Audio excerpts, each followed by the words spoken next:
मेरा नाम ईशा है। बार बार मेरे मोबाइल की बेल बज रही थी। स्क्रीन पर शो होने वाले नंबर को देखकर मेरे माथे पर बल पड़ गए थे। ये लड़का जैसे मेरी ज़िंदगी दुश्वार करने की ज़िद पर अड़ गया था। मैंने हाथ में पड़े न्यूज़पेपर को टेबल पर रखा और टेबल पर से मोबाइल को उठा लिया था। मन तो कर रहा था कि उसका नंबर ही ब्लॉक कर दूं, लेकिन मैं देखना चाहती थी कि अब वो मुझसे और क्या कहना चाहता था। मैंने कॉल रिसीव करते ही कहा कि आखिर क्या परेशानी है तुम्हें? तुम अच्छी तरह जानते हो इस समय मैं अपने घर पर सब लोगों के साथ मौजूद हूँ। क्यों बार बार मुझे कॉल किए जा रहे हो? मेरे सख्त शब्दों पर दूसरी तरफ से अचानक खामोशी छा गई थी। वो धीरे से कहने लगा कि तुम्हारे पास तो मेरे लिए टाइम ही नहीं है, फिर किस समय बात करूं तुमसे? मैंने कहा कि आखिर ऐसी भी क्या ज़रूरी बात है? जल्दी कहो, मुझे कुछ ज़रूरी काम है। कुछ नहीं, बस मैं तुमसे मिलना चाहता हूँ। मुझे तुम्हें एक ज़रूरी खबर देनी है। उसकी बात सुनकर मेरे होठों पर एक शातिराना मुस्कुराहट आ गई थी। मैंने कहा, देखो मुकुल, मुझे तुमसे मिलने में कोई दिलचस्पी नहीं है और ना ही मेरे पास तुमसे मिलने का टाइम है। मेरे अंदाज पर वो खुद पर काबू नहीं रख सका था और कॉल पर ही गुस्सा करने लगा। कहने लगा कि तुम तो मोहब्बत करती थी ना मुझसे, तो अब ऐसी बेरुखी से क्यों बातें कर रही हो, जैसे मैं तुम्हारे लिए कोई अजनबी हूँ और ज़बरदस्ती तुम्हारे पीछे पड़ा हुआ हूँ। उसकी आवाज़ में दुख और मायूसी छाई हुई थी। मैंने गहरी सांस ली और कहा कि देखो मुकुल, इसे पीछे पड़ना ही कहते हैं। जब मैं तुम्हें साफ साफ कह चुकी हूँ कि अब मैं तुमसे कोई रिश्ता नहीं रखना चाहती। मैं अपनी ज़िंदगी में बहुत खुश हूँ और तुम्हें भी अपनी ज़िंदगी में खुश रहना चाहिए। वो कहने लगा कि तुम जो मुझसे मोहब्बत के दावे करती थी और मेरे बिना तुमसे रहा भी नहीं जाता था, उस सब का क्या वो सब धोखा था? तुम मुझे बेवकूफ़ बना रही थी। मैंने तुम्हारी खातिर क्या नहीं किया? तुम्हारी हर ख्वाहिश पूरी की है। तुमने जिस समय मुझसे जैसा करने के लिए कहा, मैंने वैसा ही किया। मैंने कहा, मैं तो तुम्हें सिर्फ अपना एक अच्छा दोस्त समझती थी, इसके अलावा और कुछ भी नहीं। आज के बाद मुझे फ़ोन मत करना।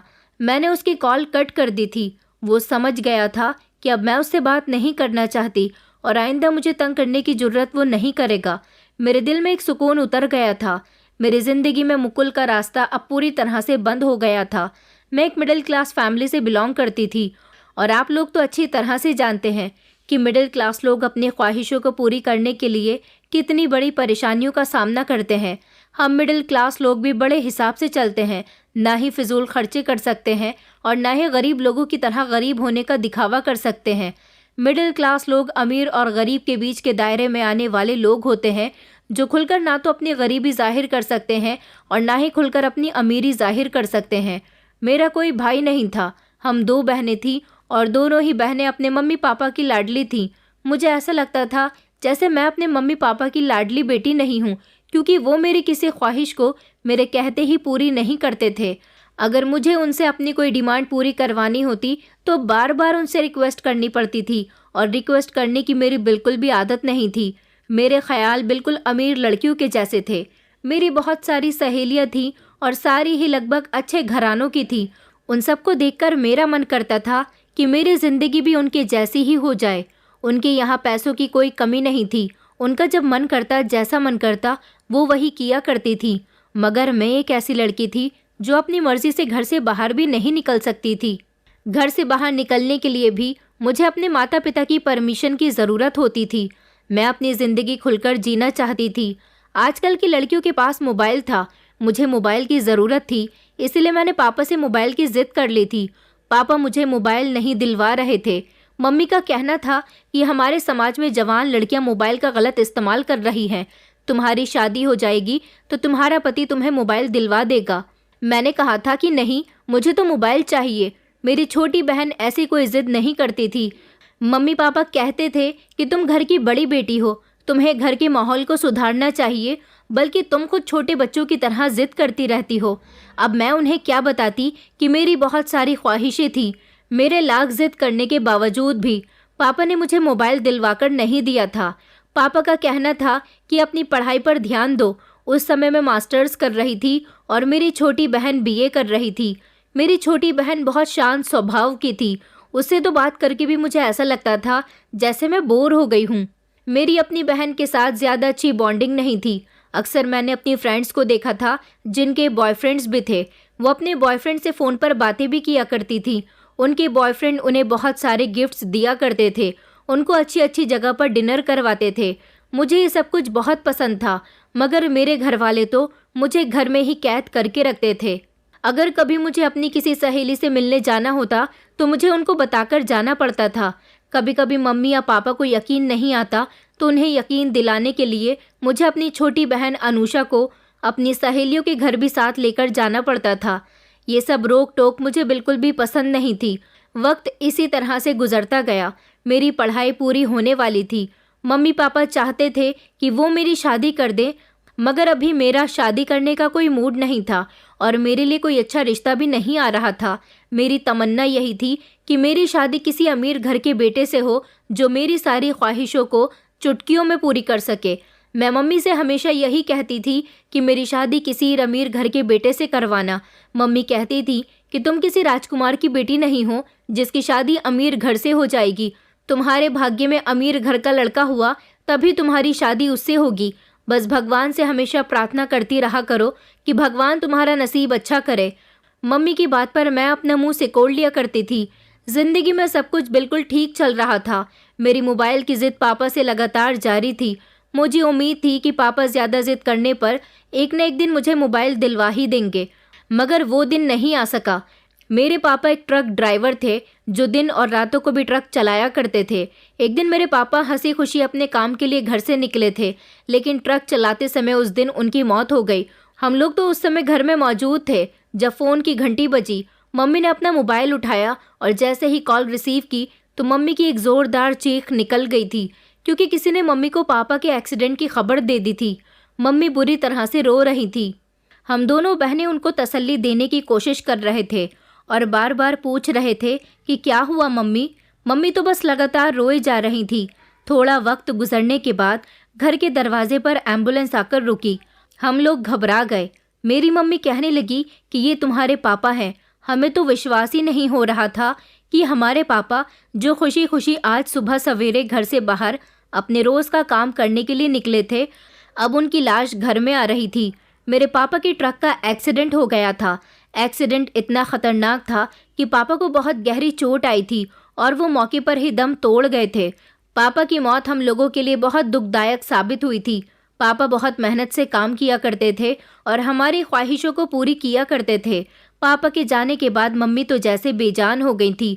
मेरी मम्मी जो बहुत सुंदर थी और उन्हीं की सुंदरता हम दोनों बहनों को भी मिली थी। हम दोनों बहनें भी पापा के जाने से बहुत उदास थे। पापा के मरने के बाद मम्मी बीमार रहने लगी थी क्योंकि वो पापा से बहुत मोहब्बत करती थी। वक्त इसी तरह से गुजरता जा रहा था, लेकिन अब धीरे धीरे हमारे घर में परेशानियां आने लगी थीं। पापा जो अकेले ही कमाने वाले थे वो तो अब जा चुके थे। अब कुछ भी करके हमें ही इस घर को संभालना था। आखिर ऐसा कब तक चलता। हादसे के दौरान पुलिस को पापा की जेब से उनका मोबाइल मिला था। वो मोबाइल घर में इसी तरह पड़ा हुआ था। मैंने फैसला किया था कि मैं नौकरी करूंगी और अपने घर वालों का गुजारा करूंगी। मेरी छोटी बहन तो घर के कामकाज करती रहती थी। घर के कामकाज करने का मुझे वैसे भी कोई शौक नहीं था और ना ही मैं घर में बैठ सकती थी। पापा के जाने का मैंने पूरी तरह से फ़ायदा उठाया था, क्योंकि एक पापा ही थे जिनकी मैं बात मानती थी और अब तो मम्मी भी मुझसे कुछ नहीं कहती थी। मैंने नौकरी करनी शुरू कर दी। घर में पैसे आने लगे तो मम्मी का इलाज भी होने लगा था। मैंने एक फैक्ट्री में अकाउंटेंट की नौकरी करना शुरू कर दी थी। मैं वहाँ से देर से घर वापस आती थी। मम्मी ने मुझे पापा का मोबाइल दे दिया था और कहा था कि तुम अब घर देर से आने लगी हो, इसलिए मुझे तुम्हारी फिक्र रहती है। वक्त इसी तरह से गुजरता जा रहा था। पापा का गम भी हम लोगों के दिल से निकल गया था। अब मेरी शादी की भी कोई चर्चा नहीं होती थी, लेकिन अब मुझे फुल आज़ादी मिल गई थी, क्योंकि पापा मुझ पर ध्यान देने के लिए रहे नहीं थे और मम्मी अब मुझ पर कोई ध्यान नहीं देती थी। इसलिए अब मेरा जो मन करता है मैं वो किया करती थी। जब मैं शुरू में जॉब पर लगी थी तब वो लोग मेरी छुट्टी देर से करते थे, मगर अब मेरी छुट्टी शाम के 5 बजे तक हो जाती थी और उसके बाद मैं अपनी दोस्तों के साथ एंजॉय किया करती थी। अब मेरे पास पैसे भी रहते थे और मेरा जो मन करता मैं वो करने लगी थी।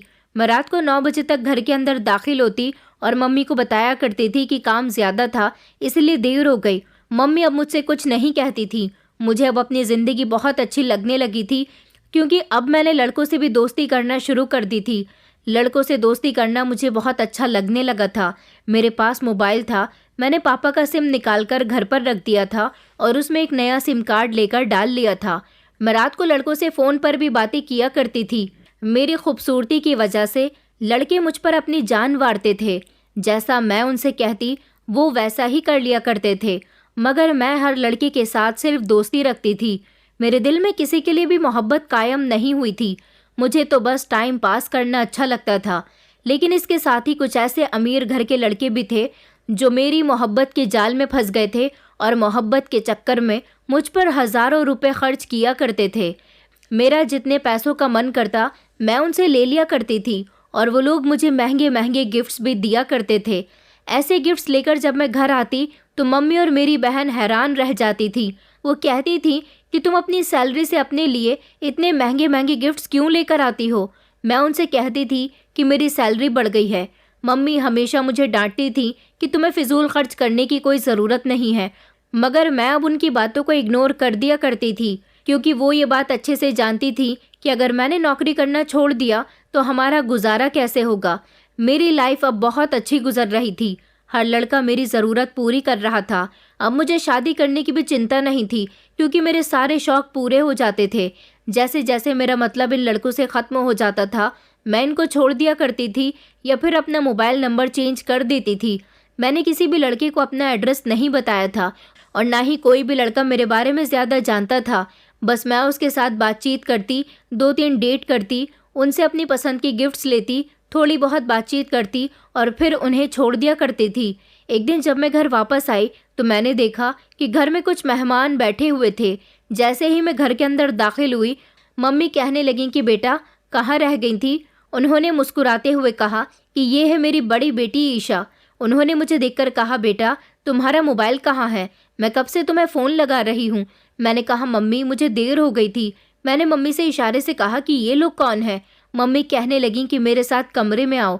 मम्मी मुझे अपने साथ दूसरे कमरे में ले गईं और कहने लगीं कि किचन में से चाय लेकर कमरे के अंदर आ जाओ। ये लड़के वाले हैं, तुम्हें देखने के लिए आए हैं।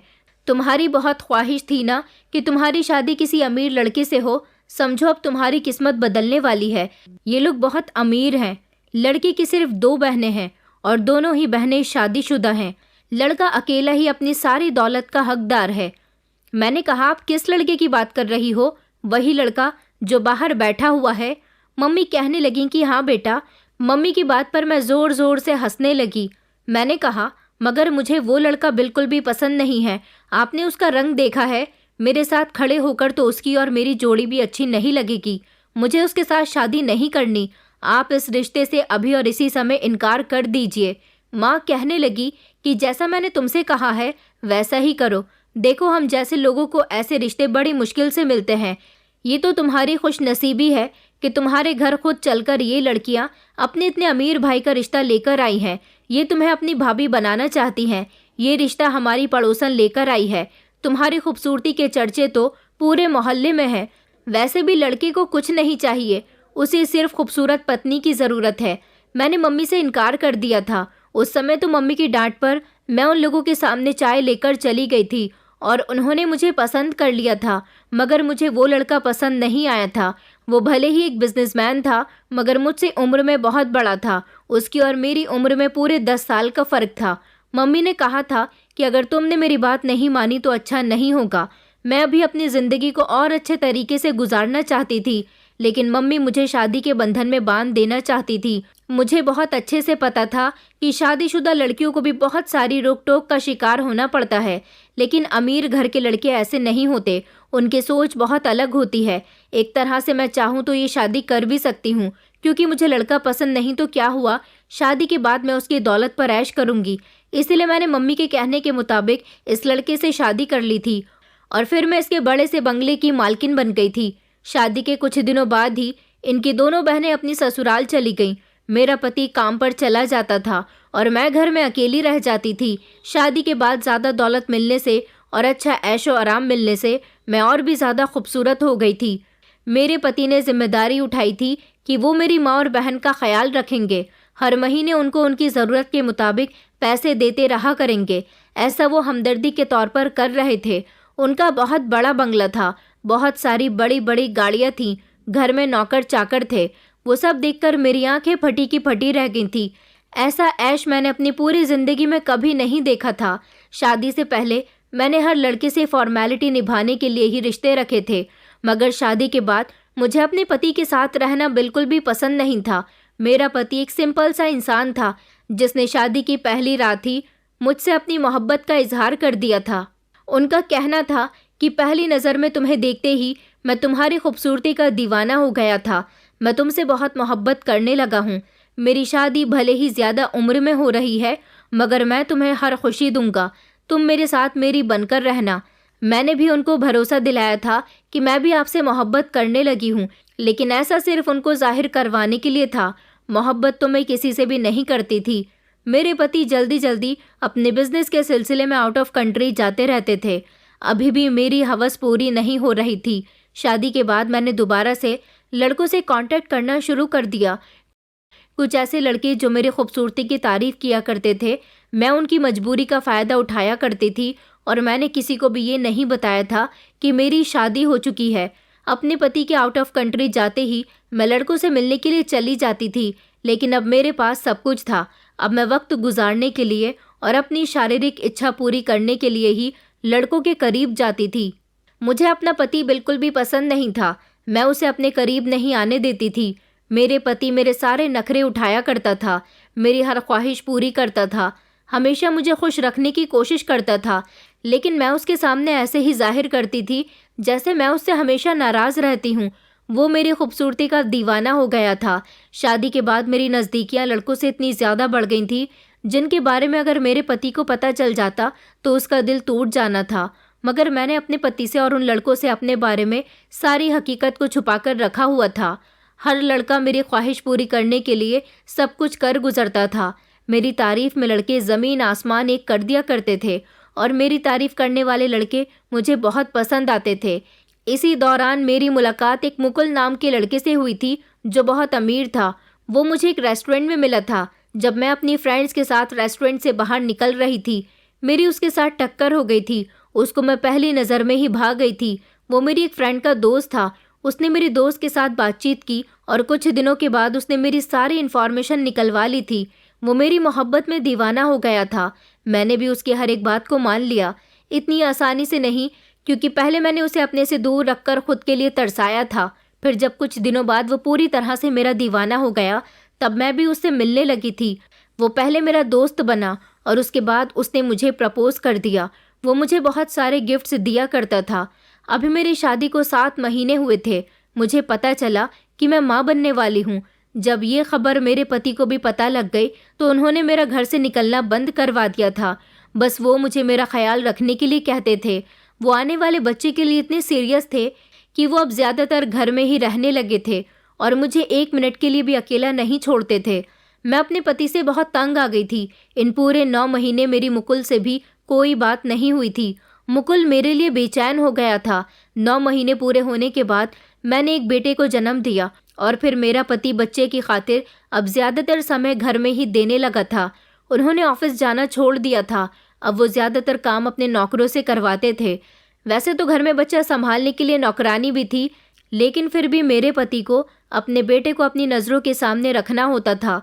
मगर मैं इस तरह घर में नहीं बैठ सकती थी। मेरा अपने पति के साथ गुजारा नहीं हो रहा था। इधर मुकुल था कि बार बार मुझे कॉल और मैसेजेस कर रहा था। काफ़ी लंबे समय से मैंने उसको सहारे पर रखा हुआ था कि मेरे घर में कुछ प्रॉब्लम हो गई है, जिसकी वजह से ना तो मैं तुमसे मिल सकती हूँ और ना ही बात कर सकती हूँ। उस दौरान मेरे पति घर में थे। मैं चोरी चुपके मुकुल से फ़ोन पर बात करती रहती थी। मुझे एक दिन तो ऐसा भी शक हुआ था कि मेरे पति ने मुझे मुकुल से बात करते हुए देख लिया है, लेकिन मेरे पति का मूड पूरी तरह से ठीक था। अगर वो मुकुल से मुझे बात करते हुए देख लेते तो ज़रूर उनका कोई ना कोई गलत रिएक्शन होता। कई महीने गुजर गए थे मुझे मुकुल से मुलाकात किए हुए। वो बार बार मुझसे मुलाकात करने की डिमांड कर रहा था। फिर एक दिन तंग आकर मैं बड़ी मुश्किल से घर से बाहर निकली और मुकुल से मिलने के लिए चली गई थी। मेरी उससे मुलाकात रेस्टोरेंट में हुई थी। उसने मेरी खुशी की खातिर रेस्टोरेंट में डेकोरेशन करवाई थी। मेरा बहुत अच्छे से वेलकम किया था और तो और म्यूज़िक सिस्टम भी बज रहा था और उसने गाने के थ्रू मुझे शादी के लिए प्रपोज कर दिया। उसकी ये हरकत मुझे बिल्कुल भी पसंद नहीं आई थी। पहले मैं उससे शादी कैसे कर सकती थी, वो सब लोगों के सामने मुझे शादी करने के लिए कह रहा था। कहने लगा कि मैं अपनी मोहब्बत को शादी के बंधन में बांधना चाहता हूँ, लेकिन इतने लोगों के सामने मैं उसे कोई भी जवाब नहीं दे पा रही थी। मैं बहुत नर्वस हो रही थी और वो मेरे जवाब का इंतज़ार कर रहा था। घुटने रखकर ज़मीन पर बैठा हुआ, हाथ में अंगूठी लिए, विल यू मैरी मी के शब्द उसकी ज़बान पर थे। मेरी कुछ समझ नहीं आ रहा था कि मैं क्या करूं। फिर मैंने उसकी अंगूठी उसके हाथ से लेकर झट से ज़मीन पर फेंक दी और अपना पर्स उठाकर रेस्टोरेंट से बाहर निकल आई थी। वो मेरे पीछे चलता हुआ आया और कहने लगा कि तुम्हें क्या हो गया है? हम दोनों एक दूसरे से बहुत मोहब्बत करते हैं। मैं तुमसे शादी करना चाहता हूँ। काफ़ी समय से मैं तुमसे दूर हूँ। तुम कहो तो मैं तुम्हारे घर अपने पेरेंट्स को भेजने के लिए भी तैयार हूँ। लेकिन मैंने उसे इनकार कर दिया। मैंने कहा कि मुझे नहीं पता था कि तुम मेरे साथ इतनी घटिया हरकत करोगे। वो मेरा हाथ पकड़कर मुझे रोकने की कोशिश कर रहा था, मुझे अपनी मोहब्बत के वास्ते दे रहा था, मगर मैंने उसको बोल दिया था कि मुझे तुम्हारी कोई बात नहीं सुननी। मैं तुमसे मोहब्बत नहीं करती। मुझे क्या पता था कि तुम हम दोनों की दोस्ती को मोहब्बत का नाम दे दोगे। वो कहने लगा, क्या तुम मुझसे मोहब्बत नहीं करती थी? मैंने कहा कि नहीं, मैंने तुम्हें सिर्फ अपने एक अच्छा दोस्त माना है और मैं वही मानती रहूंगी। मैंने उसकी एक न सुनी और अपनी गाड़ी में बैठकर घर चली आई थी। उसके बाद कई दिनों तक लगातार वो मुझसे फ़ोन करता रहा, मुझसे रिक्वेस्ट करता रहा कि तुम मुझसे बात कर लो, मुझसे मिलने आ जाओ, मगर मैंने उसकी एक न सुनी। उसके बाद फिर मैंने एक लड़का और फंसाया और फिर कई दिनों तक मैंने उसके साथ संबंध रखे। मैं उसके साथ फ़ोन पर बातें करती, उससे मिलने के लिए जाती। मैं अपने मायके जाने के बहाने से घर से निकल जाती थी। मेरे पति को यही लगता कि मैं मायके गई हुई हूँ, मगर मुझे नहीं पता था कि मेरे पति को मुझ पर शक हो गया है। धीरे धीरे वो मुझ पर नज़र रखने लगा। वक्त गुजरता गया। मेरा बेटा 1 साल का हो चुका था। मेरे पास इतनी भी फुर्सत नहीं होती थी कि मैं अपने बेटे को अपने साथ लेकर जाया करूं। मेरे बेटे का ख्याल तो पूरी तरह से नौकरानी ही रखती थी। एक दिन मैं नहाने के लिए गई हुई थी। जब अचानक मैं बाथरूम से बाहर निकली तो मैंने देखा कि मेरे पति के हाथ में मेरा मोबाइल था। मैं उनके पास गई और मैंने अपना मोबाइल उनके हाथ से छीन लिया। मैंने कहा, अभिषेक, ये क्या हरकत है? मेरा मोबाइल आपके पास क्या कर रहा है? तो वो कहने लगे कि कुछ नहीं, बस किसी अनिल नाम के लड़के की कॉल आ रही थी, वो तुमसे बात करने का कह रहा है। अनिल वही लड़का था जिसके साथ अब मेरी बातचीत शुरू हो गई थी। मैंने कहा कि हाँ, वो मेरी दोस्त का भाई है, उसे आपकी कंपनी में नौकरी चाहिए थी। मेरे पति कहने लगे कि अच्छा ठीक है, उसे कल मेरे ऑफिस भेज देना। इस तरह मैंने अपने पति के दिल से शक दूर किया था। मैं दिन ब दिन अपने पति की आंखों में धूल झोंककर घर से बाहर अफेयर चला रही थी और मुझे ऐसा लगता था जैसे उनको कुछ पता ही नहीं चलता। वो इस सब से बेखबर है। मुझे अपने बेटे से भी कोई खास लगाव नहीं था। ये बात मेरे पति अच्छी तरह से नोटिस करते थे। एक दिन उन्होंने मुझसे कहा भी था कि तुम अपनी सहेलियों के साथ बहुत बिजी रहती हो, कभी उनके साथ पार्टियां करने जाती हो तो कभी अपने मायके जाती रहती हो। यह हम दोनों का बेटा है, इसका ख्याल रखा करो। मैंने उस समय तो उनसे कह दिया था कि जी, मैं इसका ख्याल रखती तो हूँ, लेकिन जैसे ही वो घर से बाहर निकलते मैं फिर से नौकरानी को अपना बेटा सौंप कर घर से निकल जाती थी। मेरे दिन बहुत अच्छे गुजर रहे थे। शादी से पहले ना तो कभी मेरे मम्मी पापा को मेरी करतूतों के बारे में पता चला था और ना ही शादी के बाद मेरे पति को कुछ भी पता चल सका था। मेरा पति एक ऐसा इंसान था जिसका रुपया पैसा भी मैं आसानी से उड़ाती रहती थी। उसके भरोसे का मैं गलत फ़ायदा उठाती थी। कभी मुझे यह एहसास ही नहीं हुआ था कि वो एक मर्द है और मर्द की बर्दाश्त जब जवाब दे जाती है तब उसकी बर्दाश्त एक अंगारा बनकर उसके दिल से निकलने लगती है। काफ़ी समय इसी तरह से गुजर गया था। एक दिन मेरे पति ने कहा कि अब हमारा बेटा 2 साल का हो गया, वैसे भी उसका ख्याल तो केयर टेकर ही रखती है, तुम एक काम करो, मेरा ऑफिस ज्वाइन कर लो, हम दोनों मिलकर काम किया करेंगे। मैंने अपने पति से मना भी किया था, मगर वो कहने लगे कि तुम अच्छी खासी पढ़ी लिखी लड़की हो, मेरे बाद मेरा सब कुछ तुम्हारा ही तो है। मैं चाहता हूँ कि तुम्हें मेरे बिजनेस का एक्सपीरियंस होना चाहिए। मुझे उनकी बात माननी पड़ गई थी, इसीलिए मैंने उनके साथ ऑफिस जाना शुरू कर दिया था। लेकिन कुछ दिनों के लिए वो आउट ऑफ कंट्री चले गए थे, इसलिए अपनी कंपनी का सारा बोझ वो मुझ पर डाल गए थे। अब मुझे इतनी फुर्सत नहीं मिलती थी कि अब मैं किसी भी लड़के से बात करूं। अब अगर किसी लड़के का मेरे पास फ़ोन आता तो मुझे कॉल्स को भी इग्नोर करना पड़ता था, क्योंकि मेरे पति ने अपनी सेक्रेटरी को मेरी सेक्रेटरी बना दिया था, जो कि मुझ पर ऑफिस में होते हुए कड़ी नज़र रखती थी और ऑफिस की एक एक खबर मेरे पति को दिया करती थी। एक दिन सुबह के समय मैं अपनी गाड़ी से ऑफिस जा रही थी, जब रास्ते में ट्रैफिक ज़्यादा होने की वजह से मेरी गाड़ी रुक गई थी और मैं बीच ट्रैफिक में फंस गई थी, जब अचानक मेरी गाड़ी के शीशे के पास एक लगभग 18 साल का लड़का आकर खड़ा हो गया था। मैंने शीशा नीचे किया और उसकी तरफ देखा। उसने अपने हाथ में बहुत सारे ताज़ा फूल पकड़े हुए थे। वो मुझसे कहने लगा कि मैडम जी, फूल खरीद लो, मेरी बहनें घर पर भूखी हैं, उनके लिए खाने का बंदोबस्त हो जाएगा। न जाने क्यों इस लड़की को देखकर मेरी आंखें भर आई थी। ये बड़ी बेबसी से मुझसे रिक्वेस्ट कर रहा था कि मैं इसके फूल खरीद लूं। उस दिन मैंने इसके फूल तो नहीं खरीदे थे, मगर इसको पैसे दे दिए थे और वो पैसे लेकर वो वहाँ से चला गया था।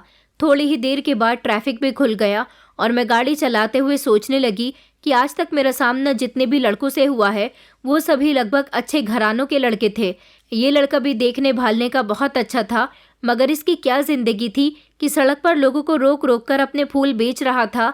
फिलहाल अगले दिन फिर से सड़क के किनारे खड़े हुए इस लड़के पर मेरी नज़र गई, जो उस दिन हाथ में तौलिए लिए खड़ा था और लोगों को रोक रोक कर अपने तौलिए बेच रहा था। मैं अपनी गाड़ी से उतरी और उसके पास गई। मैंने उसे फिर से पैसे देना चाहे, मगर उसने कहा कि मैडम जी, मुझे आपके फ्री में पैसे नहीं चाहिए, आपको मेरा सामान खरीदना होगा। मैंने कहा कि तुम अच्छे खासे हट्टे कट्टे जवान लड़के हो, ये कैसा काम कर रहे हो? तो वो कहने लगा कि आपके लिए बात कहनी बहुत आसान है, मगर हम जैसे गरीबों के लिए इस दुनिया में नौकरी भी इतनी आसानी से नहीं मिलती। बस किसी भी तरह से अपने घर वालों का पेट भरने के लिए घर से निकल पड़ते हैं। मेरी एक बहन की उम्र 15 साल और दूसरी बहन की उम्र 10 साल है। दोनों बहनें घर में भूखी होती हैं। माता पिता इस दुनिया में नहीं है। मैं पढ़ा लिखा भी नहीं हूँ, मैं बहुत गरीब हूँ, इसलिए छोटा मोटा सामान सड़कों पर लोगों को बेचता रहता हूँ। मगर मैं एक ईमानदार इंसान हूँ, मुझे फ्री में किसी की मदद नहीं चाहिए। उस लड़की की खुददारी मुझे बहुत पसंद आई थी। मैंने उसके कहने पर उसके सारे तौलिए खरीद लिए थे और उसको उनकी कीमत दे दी थी। उसने मेरा बहुत बहुत शुक्रिया अदा किया था। अब हर रोज़ आते जाते रास्ते से मैं उसे देखा करती थी। वो बेचारा बहुत मेहनत किया करता था। कभी सड़क पर बच्चों के खिलौने बेच रहा होता था तो कभी पेन बेच रहा होता था। मुझे उस पर बहुत अफसोस होता। एक दिन मैं उसकी मदद करने के इरादे से उसके पास चली गई। मैंने देखा वो भूखा प्यासा सड़क पर इसी तरह से अपना सामान बेचता रहता था। मैं उससे मुलाकात सिर्फ हमदर्दी के नाते कर रही थी, क्योंकि पहली बार मैंने अपनी ज़िंदगी में इतना लाचार और मजबूर इंसान देखा था, जो खूबसूरत था मगर ज़िंदगी के हर आराम से दूर था। दिन रात अपनी बहनों के लिए पैसे कमाया करता था। मैंने उससे कहा कि मैं जानती हूँ कि तुम एक खुददार लड़के हो, मगर मैं तुम्हारी मदद करना चाहती हूँ। देखो, मैं एक अमीर औरत हूँ, मेरे पास पैसे की कोई कमी नहीं है, मगर ना जाने क्यों मुझे तुमसे हमदर्दी हो रही है। इतनी कड़कती हुई धूप में सुबह से आज तुम अपना सामान बेच रहे हो। मेरे साथ चलो, मैं तुम्हें कहीं लेकर चलना चाहती हूँ। वो मेरी बात सुनकर इनकार करने लगा। कहने लगा कि आप जैसी अमीर औरत भला मेरी क्या मदद कर सकती हैं। मैंने कहा, मैं उन औरतों में से नहीं हूँ जिसे पैसों का घमंड हो। मैंने उसे अपनी गाड़ी में बैठने के लिए कहा और मैं उसे अपने साथ एक रेस्टोरेंट में ले गई थी। मैंने उसे पेट भरकर खाना खिलाया और कुछ खाना उसकी बहनों के लिए भी पैक करवा दिया था। मैंने अक्सर देखा था कि वो रात को पैदल चलकर अपने घर जाता था। उसने बातों ही बातों में मुझे अपना घर हमारे ही शहर से दूर एक छोटे से गांव में बताया था। मैं उसे आधे रास्ते तक अपनी गाड़ी से ड्रॉप कर दिया करती थी। कुछ ही दिनों बाद मेरे पति भी वापस आ गए थे। हम दोनों अपनी अपनी गाड़ी से अलग अलग टाइमिंग पर ऑफिस के लिए निकलते थे, क्योंकि मेरे पति सुबह सवेरे जल्दी उठते थे जबकि मैं देर से उठती थी। और फिर रास्ते में हर रोज़ मैं उस लड़की से मिलती हुई जाती थी। उसका नाम सोहन था। सोहन से हमदर्दी करते करते मैं उसके साथ काफ़ी अच्छी तरह से अटैच हो गई थी। शायद ऐसा इसलिए था क्योंकि मेरा कोई भाई नहीं था। मैं एक मिडिल क्लास घर की होते हुए भी शादी से पहले ऐसा सोचती थी कि मेरे माता पिता मेरी किसी ख्वाहिश को पूरा नहीं करते। मैं अपने आप को एक गरीब लड़की समझती थी, मगर मैंने देखा कि मुझसे भी गरीब इस दुनिया में पड़े हुए हैं जो अपनी ख्वाहिशों को पूरा करने के लिए क्या कुछ नहीं करते। मैं सोहन को रास्ते में अगर देख लेती तो उसे बाजार तक ड्रॉप कर दिया करती थी, क्योंकि मैंने उसे कहा था कि तुम अपना सामान सड़क पर आने जाने वाले लोगों को मत बेचा करो, बल्कि बाजार जाकर वहाँ सामान बेचा करो। वहाँ तुम्हारी अच्छी सेल होगी। जिस दिन मैं ऑफिस से जल्दी फ्री हो जाती तो उसे खाना खिलवा दिया करती थी। मेरी उसके साथ एक अलग ही अटैचमेंट हो गई थी। उसको पैसे भी देती रहती थी। वो एक पहला ऐसा इंसान था जिसको मैंने दिल से अपना भाई माना था, और उसको मैंने ये भी बता दिया था कि मैं शादीशुदा हूँ मगर मैंने सोहन के बारे में किसी को नहीं बताया था। सोहन से मेरी बातचीत लगभग 3 महीने से हो रही थी। 3 महीने तक उसके लिए मुझसे जितना हो सका मैंने किया था। वो मेरी मदद नहीं लेना चाहता था, मगर फिर भी मैं उसकी मदद किया करती थी। एक दिन मैं सोहन को बाजार ड्रॉप कर रही थी जब सामने से ही मेरे पति की गाड़ी आ गई और मेरे पति ने सोहन को मेरे साथ गाड़ी में बैठा हुआ देख लिया। मुझे लगा कि मेरे पति घर आने के बाद मुझसे सोहन के बारे में कोई सवाल जवाब करेंगे, मगर उन्होंने मुझसे कोई भी सवाल नहीं किया था। लेकिन अब मैं देख रही थी कि मेरे पति मेरे साथ बहुत दूरी बनाने लगे थे, एक ऐसी दूरी जैसी मैंने कभी भी नहीं देखी थी। अब ना तो वो मुझसे किसी तरह की कोई बात करते थे और घर में भी होते तो मुझे इग्नोर करते रहते थे। वक्त इसी तरह से गुजरता जा रहा था। शायद सोहन की दुख भरी कहानी सुनकर मेरा दिल पिघल गया था। सोहन ने मुझे बताया था कि उसके माता पिता की मौत बड़ी ही दर्दनाक हुई थी। जब वो 5 साल का था, उसके पिता पर बहुत ज़्यादा कर्जा हो गया था। उसके पिता के पास कर्जा चुकाने के लिए पैसे नहीं थे, जिसके चलते उन्होंने आत्महत्या कर ली थी और पिता के गम में उसकी माँ भी इस दुनिया से चल बसी थी। उसके बाद सोहन ने बड़ी मुश्किल से अपना और अपनी बहनों का ख्याल रखा था। बस यही सब सोचकर मैं हमेशा उसकी मदद करती रहती थी कि क्यों वो बेचारा इतना गरीब है। एक दिन मैं घर में मौजूद थी जब मैंने अपने पति को किसी से फ़ोन पर बातें करते हुए सुना। मेरे पति बातें करते हुए कह रहे थे कि उसका काम तमाम हो गया, अच्छी बात है, तुम्हें पेमेंट मिल जाएगी, बस अब मेरा रास्ता साफ हो चुका है। काफ़ी समय से मैं इस तकलीफ़ को झेल रहा था। ये कहकर मेरे पति ने फ़ोन बंद कर दिया, मगर जैसे ही उन्होंने पलटकर देखा, मैं उनके बिल्कुल पीछे खड़ी हुई थी। मैंने कहा, आप किसके काम तमाम की बात कर रहे थे? मेरे पति घबरा गए और कहने लगे कि कुछ नहीं, बस था कोई जिसने कई सालों से मेरी ज़िंदगी को तबाह करके रखा हुआ है। अब शायद मेरी ज़िंदगी में सुकून आ जाएगा। मैं अपने पति की बात को नहीं समझी थी। अगले दिन जब मैं रास्ते से गुजरी तो मैंने देखा कि मुझे सोहन कहीं भी नज़र नहीं आया था। मैं सोहन को तलाश करती रही, मगर 2-3 दिन गुजर गए थे। सोहन मुझे कहीं नहीं मिल रहा था। मैं बहुत परेशान हो गई थी कि आखिर सोहन कहाँ चला गया। ऐसा तो कभी नहीं हुआ था कि वो गायब हो जाए। मैं बहुत परेशान रहने लगी थी।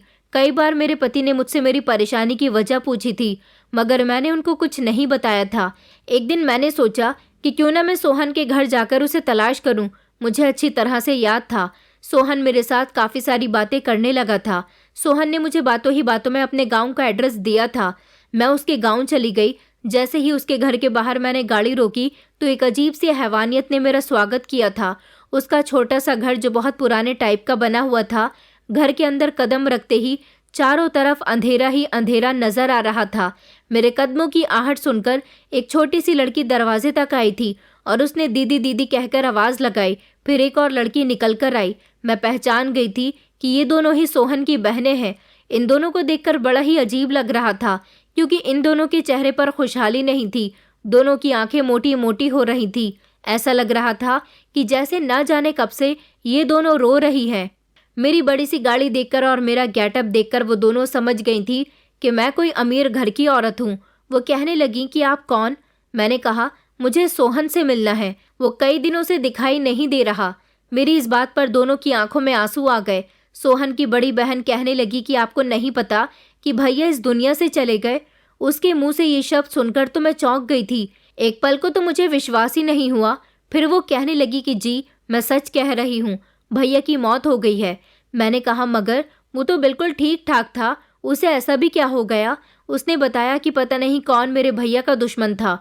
उस दिन भी रोज़ की तरह खुशी खुशी वो घर से निकले थे, लेकिन शाम को उनकी लाश घर वापस आई। हमारे भैया अपनी मौत नहीं मरे, बल्कि उनको मारा गया है, क्योंकि उनके सीने पर गोलियां थी। उनको भैया के दोस्त ही यहाँ पर लेकर आए थे। हम गरीब लोग हैं, हम तो पुलिस में जाकर शिकायत भी नहीं कर सकते। मैंने कहा, आखिर किसने सोहन को मारा? उसकी तो किसी से दुश्मनी भी नहीं थी, मैं उसको बहुत अच्छी तरह से जानती हूँ।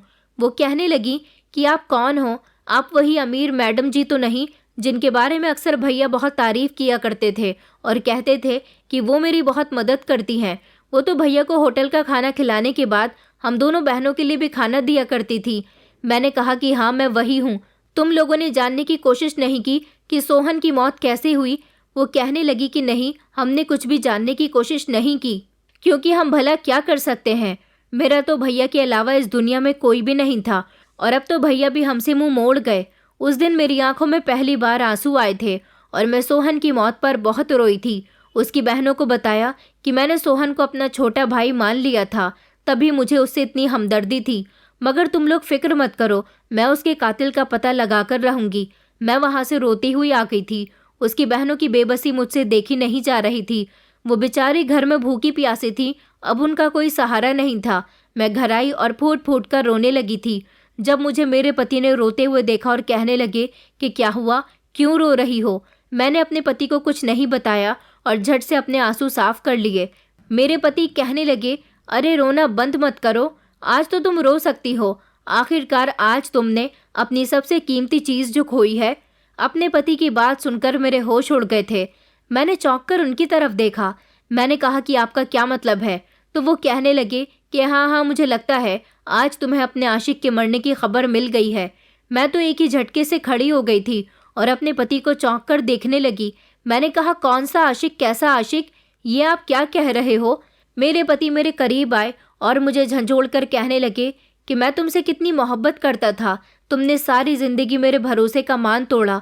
तुम उस मामूली से लड़के के लिए मुझे धोखा दे रही थी। मैंने कहा, आप ये क्या कह रहे हो? मुझे कुछ समझ नहीं आ रहा। कौन सा मामूली सा लड़का?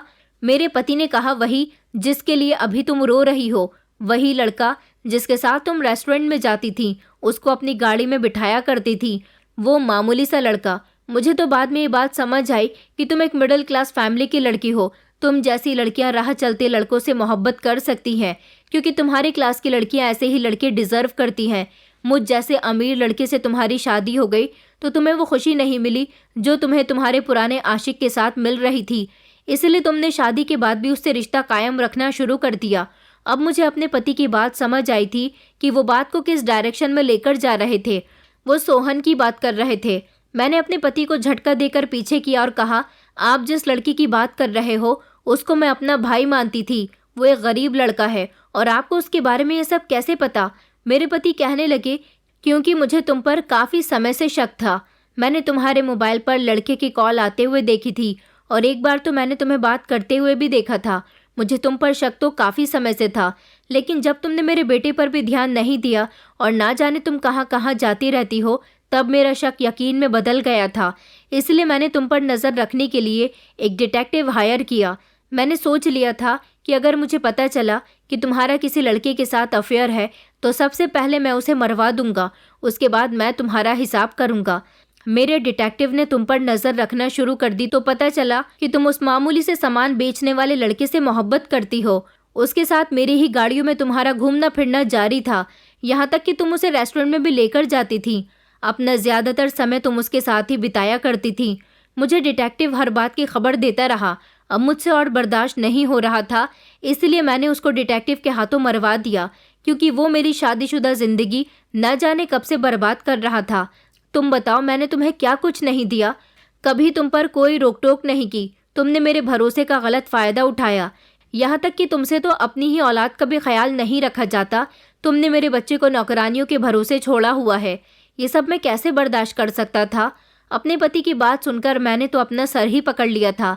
मैंने कहा कि आप गलत समझ रहे हो। मैं जानती हूँ कि मेरी गलती है। मैंने शादी से पहले भी बहुत सारी गलतियाँ की हैं, लड़कों से संबंध रखे हैं, बहुत सारे लड़कों के साथ मोहब्बत का खेल रचा है, मगर आपकी गलत फहमी की वजह से एक बेगुनाह की जान चली गई। उसकी कोई गलती नहीं थी। वो मुझसे मोहब्बत नहीं करता था। भला आप खुद सोचिए कि वो मुझसे उम्र में भी तो छोटा था। मेरे पति कहने लगे कि वो उम्र में भले ही छोटा था, मगर दिखने में स्मार्ट था और तुम्हें मैं इसीलिए पसंद नहीं था क्योंकि मेरी उम्र तुमसे ज़्यादा है। तुम्हें तो छोटी उम्र के मर्द पसंद थे ना, इसलिए तो तुम्हें कभी मैं पसंद नहीं आया, क्योंकि तुम्हारे दिल में वो लड़का बसा हुआ था। मैंने कहा कि नहीं नहीं, आप गलत समझ रहे हो, आपने बहुत गलत कर दिया। मैं अपना सर पकड़कर रोने लगी थी। मैंने कहा, मेरी गलतियों की वजह से उस बेचारे की जान आपने ले ली। मेरे पति कहने लगे कि मैं तुमसे मोहब्बत करता हूँ, मैं तुम्हारी जान नहीं ले सकता, मगर मैं तुम्हें कहीं मुंह दिखाने लायक भी नहीं छोड़ूंगा, क्योंकि तुमने मेरा भरोसा तोड़ा है, तुमने मुझे धोखा दिया है। मैंने अपने पति के पैर पकड़ लिए और कहने लगी कि मुझे माफ़ कर दीजिए, मुझसे बहुत बड़ी गलती हो गई, क्योंकि सारी ज़िंदगी मैंने आपको धोखा दिया। लड़कों से मिलना, उनसे बातें करना, उनके पैसों का फ़ायदा उठाना, ये सब मेरा एक शौक़ था। शादी से पहले मैंने ये सब कुछ किया, मगर शादी के बाद मुझे आप पसंद नहीं थे, इसलिए मैंने शादी के बाद भी लड़कों से संबंध कायम रखे। लेकिन जिस लड़के की आपने जान ली है, उस लड़के के साथ मेरा कोई संबंध नहीं था। मुझे उसके साथ हमदर्दी हो गई थी। वो एक गरीब लड़का था। गरीब होने के साथ साथ एक खुददार और ईमानदार लड़का भी था। उसने अपनी सारी जिंदगी ईमानदारी और खुददारी में गुजार दी और ईमानदारी के पैसों से ही वो अपनी बहनों का बोझ अपने कंधों पर लिए हुए था। मैं तो सिर्फ उसकी मदद करती थी। वो सारा दिन कड़कती धूप में मेहनत से पैसे कमाता था। उस बेचारे को मामूली सा सामान बेचकर ज़्यादा पैसे हासिल नहीं होते थे, इसीलिए मैं उसे खुद पैसे दे दिया करती थी। उसको रेस्टोरेंट में खाना खिलवा दिया करती थी और मैंने उसे एडवाइस दी थी कि वो बाज़ार में जाकर अपना सामान बेचा करे, उसकी ज़्यादा सेल होगी। मैं उसे खुद अपनी गाड़ी में बाज़ार ड्रॉप किया करती थी। मेरे पति कहने लगे, मैंने तुम्हें खुद उसके साथ तुम्हारी गाड़ी में देखा था। मैंने कहा कि हाँ, लेकिन मैं उसे ड्रॉप कर रही थी। मेरा उसके साथ कोई अफेयर नहीं चल रहा था। वो बेचारा एक गरीब लड़का था। उसके माता पिता का साया भी उस पर नहीं था, बल्कि उसकी 2 छोटी छोटी बहनें हैं। उन दोनों का क्या होगा अपने भाई के बिना? वो कैसे इतनी लंबी जिंदगी गुजारेंगी? आपको अगर यकीन नहीं आता तो आप उसके गांव जाकर उसकी बहनों से बात कर सकते हो, उनसे मिल सकते हो। मैं कसम खाती हूँ कि मैंने भले ही बहुत सारी गलतियाँ की हैं, बहुत सारे लड़कों के साथ मेरे अफेयर रहे हैं, मगर उस लड़की के साथ मेरा कोई गलत रिश्ता नहीं था। मैं उसे अपना छोटा भाई समझने लगी थी। मैं अपने पति को पूरी बात बताने के बाद ज़मीन में बैठकर रोने लगी थी। मुझे रोता हुआ देखकर मेरे पति को एहसास हो गया था कि मैं सच कह रही हूँ। मेरे पति कहने लगे, क्या सच में तुम्हारा उस लड़के के साथ अफेयर नहीं था? मैंने कहा, उसके साथ नहीं था, लेकिन मैंने आपको जो कुछ भी बताया है वो सच है। मेरी वजह से आप गलतफहमी का शिकार हुए हो, मुझे माफ़ कर दीजिए। आपकी पत्नी होते हुए भी मैंने अपनी ख्वाहिशों को पूरा करने के लिए ना जाने कितने लड़कों से संबंध रखा। सोहन की मौत आपकी वजह से नहीं हुई, बल्कि मेरी वजह से हुई है। अगर आपके दिल में मेरे लिए नफरत पैदा न होती तो शायद ऐसा नहीं होता। मेरे पति बहुत शर्मिंदा हो रहे थे और फिर उन्होंने अपने कुछ आदमियों को भेजकर सच का पता लगवाया, तो सच वही था जो मैंने उनको बताया था। सोहन और मेरे बीच ऐसा कुछ भी नहीं था, जिसको जानकर मेरे पति ने डिटेक्टिव के जरिए उसकी जान ले ली थी। मेरे पति को शर्मिंदगी का एहसास हुआ था। मुझे भी अपनी गलतियों का एहसास हुआ था जो मैंने शुरू से लेकर अब तक की थी। भले ही सोहन मेरा कुछ नहीं लगता था, लेकिन मैंने दिल ही दिल में उसको अपना भाई मान लिया था। उसके साथ मेरा एक अजीब सा रिश्ता था। उसकी मौत ने मुझे अंदर से तोड़कर रख दिया था। मुझे इतना बेबस और लाचार कर दिया था कि मैंने खुद को बदलने की पूरी कोशिश की थी। मैंने जिन लड़कों के साथ टाइम पास किया था, उनमें से कुछ ऐसे थे जो मुझसे सच्ची मोहब्बत करने लगे थे। शायद मेरे दिल को उनकी आह लगी थी, तभी तो मेरा दिल सोहन की मौत के बाद सुकून नहीं पा रहा था। मेरे पति ने जो कुछ भी किया वो अपना घर बचाने के लिए और मुझे सबक सिखाने के लिए किया था। उनको लगता था कि मेरी ज़िंदगी में कोई दूसरा मर्द है और वो मर्द सोहन है। इसीलिए उन्होंने सोहन को ही रास्ते से हटाना मेरी ज़िंदगी से ज़्यादा बेहतर समझा। उनके दिल में शक भी तो मेरी वजह से ही पड़ा था। न मैं ऐसे काम करती, न मेरा पति इतना बड़ा कदम उठाता। मेरे पति और मैं सोहन की मौत के बाद शर्मिंदा रहने लगे थे। मैंने अपनी सारी गलतियों की माफ़ी अपने पति से मांग ली थी और उनसे कहा था कि अब आप मुझे जो सज़ा देना चाहें वो दे सकते हो। मेरे पति और मेरे बीच की गलतियों में बेचारा सोहन मारा गया था और अपनी गलतियों को सुधारने के लिए मेरे पति सोहन के घर चले गए और वो वहाँ जाकर उसकी दोनों बहनों को अपने घर ले आए थे। उन दोनों लड़कियों को देखकर मेरी आंखों में आंसू आ गए थे और जो कुछ भी हुआ था वो सब कुछ हमने सोहन की दोनों बहनों को बता दिया था। वो बहुत ज़्यादा रोई थी और हम दोनों को अपने भाई का कातिल समझ रही थी। मेरे पति और मैंने उनसे बहुत माफ़ी मांगी थी और काफ़ी समय तक हमने उनको अपने घर में रखा था। मैंने और मेरे पति ने उनकी परवरिश की और फिर धीरे धीरे वो अपने भाई की मौत को भूल गई। मेरा बेटा भी उन दोनों को अपनी बहन कहता है और वो दोनों मेरे लिए मेरी बेटियों की तरह हैं। मैंने उनकी परवरिश में कोई कमी नहीं छोड़ी। मेरे पति और मैं आज तक एक दूसरे से बात नहीं करते, मगर मैंने अपने पति के दिल में दोबारा से अपनी वही इज्जत लाने की भरपूर कोशिश की। फिर एक वक्त ऐसा आया जब मेरे पति ने मुझे मेरी सारी गलतियां माफ़ करने के बाद एक्सेप्ट कर लिया था। इस बात को 17 साल गुजर गए। सोहन की बहनें जवान हो चुकी हैं और उनकी शादियां भी मैं अच्छे परिवारों में करने जा रही हूँ। आप लोगों से रिक्वेस्ट है कि उनके अच्छे भाग्य के लिए प्रार्थना कीजिए। कभी कभी हम बात की गहराई तक नहीं पहुँचते, बस हमारी आंखों के सामने जो होता है उस पर विश्वास कर लेते हैं। मेरे पति ने भी कुछ ऐसा ही किया था। मेरी गलतियां माफ़ करने लायक तो नहीं थी, मगर सोहन की मौत ने मुझे मेरी गलतियों का एहसास दिला दिया था। मैं आज भी उसको याद करती हूँ और उसकी आत्मा की शांति के लिए प्रार्थना करती हूँ। दोस्तों, उम्मीद करती हूँ आपको हमारी कहानी पसंद आई होगी। कहानी पसंद आई है तो वीडियो को लाइक करें, चैनल पर नए हैं तो चैनल को सब्सक्राइब करें और हाँ, नोटिफिकेशन बेल को ज़रूर दबाएं ताकि अगली अपडेट सबसे पहले आपको मिले।